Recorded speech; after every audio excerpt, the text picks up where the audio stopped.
Oh, say, can you see by the dawn's early light? So this is an exciting time for us. You're going to go out and you're going to feel so energized. You're going to do remarkable things. It is so great to be here because this is a unique organization. We teach individual rights, the proper role of government, and how to engage your fellow citizens around the ideas of freedom.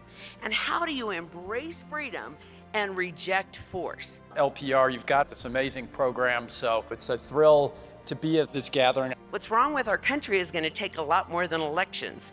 What's wrong with our country is going to take culture change and bold new ideas. Good policy equals good politics. And right now, we're doing it entirely backwards. We are entirely engaged in politics, not thinking all about policy. We're slogging through that terrible politics with rancor and rage and anger and retribution. But I see a country that still has extraordinary ingenuity and entrepreneurialism, and that triumphs despite our mess. And I see entire generations of future leaders, like those in this room, who are going through programs like this one because they are determined to be active in this debate and to make a difference, and I think they will. The communities in this country need leadership as much as that White House does. The churches, the schools, the VFWs, the neighborhoods, whatever it may be, need leadership and investment because we live in the greatest country in the world. It's okay to love this country. It's okay to love something that needs help, that feels broken, that may not look like it used to or act the way it did. It's okay to still love it and fight for it. I hope you understand when you tell me thank you for your service, the best thing I've found to come back with is thank you for being worth serving. That's who you are. That's who this country is. That's what we're fighting for.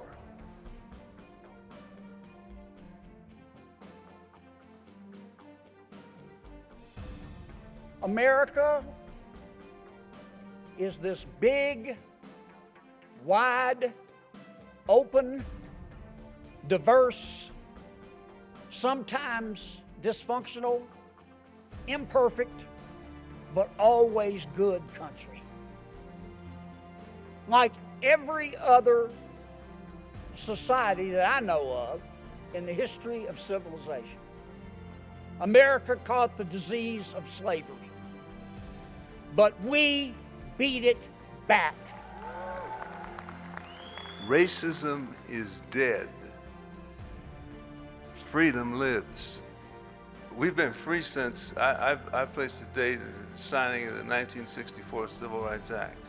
But we are so, as blacks, so addicted to our victimization as our source of power. And we traded away agency over our problems, our life. Gave it to the government for a bunch of social programs that oppressed us in many ways more than the original oppression had. During the Obama era, that's when I saw the rise of political correctness, trigger warnings, personal pronouns, restorative justice, and the DEI programs, diversity, equity, and inclusion. It has set us backwards, and it's important for people to really understand it so you know how to fight back. We have to be adamant about taking responsibility ourselves. I think that this society has got the biggest heart of any society in history. It looks for outrageous opportunities to help people. And we're a great country because of that. The American people are the most generous people on God's good green earth. They are. But without question, the best social program is a job. The free enterprise system has done more to lift people out of poverty than all the social programs put together. And you can write that down and take it home to mama.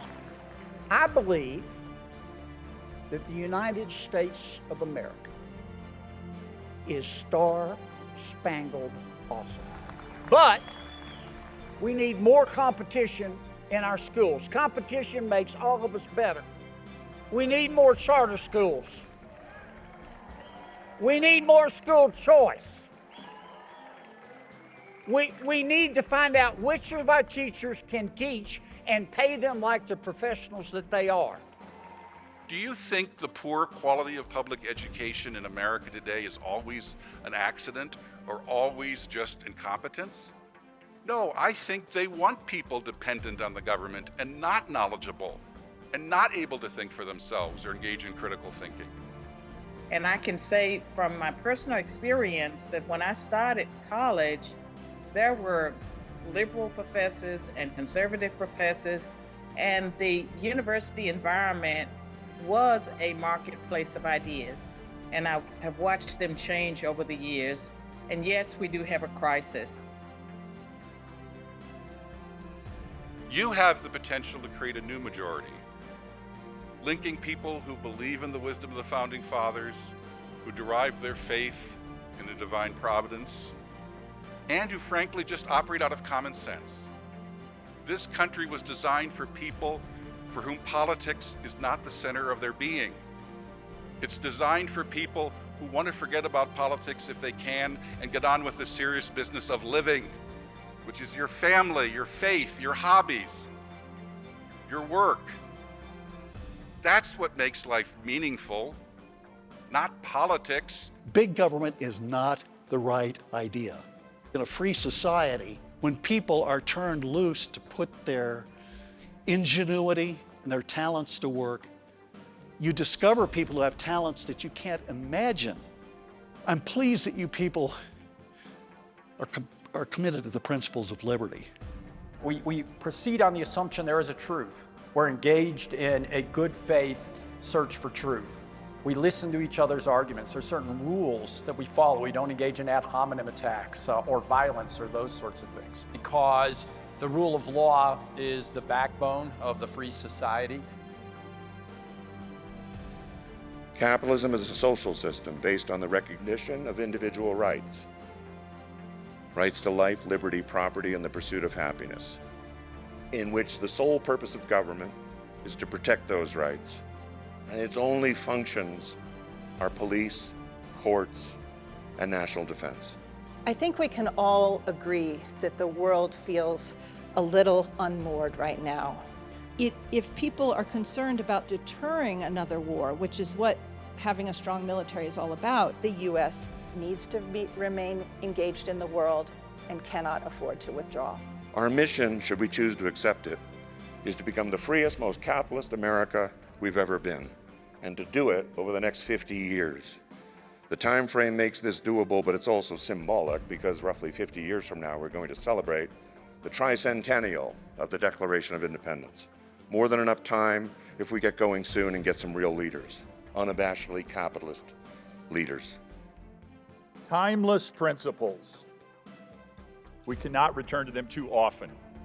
We believe in a free market economy, individual rights, the proper role of government, which I believe is a whole lot smaller than it is today in America, and an engaged and active citizenry. Leaders in action. Now is the time for an active and informed citizenry to grab that torch of liberty and fight to protect the American dream. Why not you, and why not now? Your job is more important and your influence is more vital than you can possibly imagine right now. You, at the leadership program of the Rockies, are our cadre for freedom, our cadre for a new American revolution.